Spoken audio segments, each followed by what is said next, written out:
যে সুর একবার সৃষ্টি হলে চিরকাল বেঁচে থাকে, সেই সুরের কারিগর এ.আর রহমান।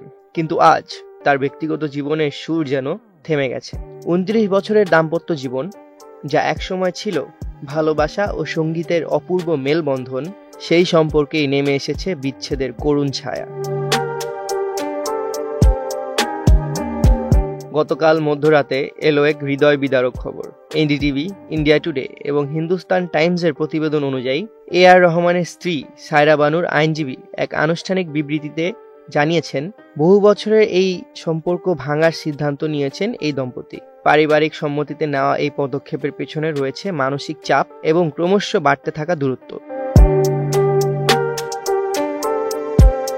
তারা লক্ষ্য করেছেন, একে অপরের প্রতি গভীর ভালোবাসা থাকা সত্ত্বেও সেই ব্যবধান পূরণ করা সম্ভব হচ্ছে না। বহুবার চেষ্টা করেও সমাধান খুঁজে না পেয়ে তারা বেছে নিয়েছেন আলাদা পথে চলার সিদ্ধান্ত। সায়রা বানু নিজেই স্বীকার করেছেন, এই সিদ্ধান্ত তার জন্য সহজ ছিল না। এতগুলো বছরের স্মৃতি, ভালোবাসা আর দাম্পত্যের বাঁধন ছিন্ন করা যেন এক অসহনীয় যন্ত্রণা।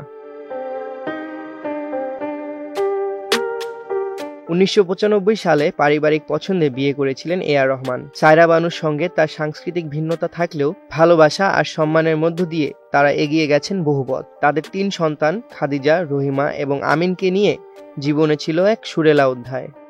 সানবিট সব দিবে সামাল। সানবিট ম্যাজিক প্রেস ডিশওয়াশিং এর মাথা ঘোরানো সলিউশন।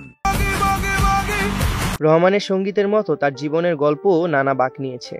এক সময় ধর্ম পরিবর্তন করে ইসলাম গ্রহণ, সঙ্গীতে অস্কার থেকে শুরু করে গ্র্যামি পর্যন্ত জয় এবং সুরের মাধ্যমে সারা পৃথিবীকে মুগ্ধ করা। কিন্তু আজ তার জীবনের একটি অধ্যায় এমনভাবে শেষ হচ্ছে, যা ভক্তদের মনে আঘাত এনেছে।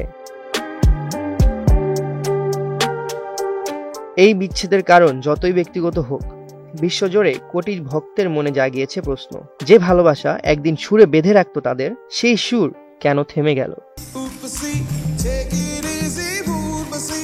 সামিউল ইসলাম জয়, 21 টেলিভিশন, ঢাকা।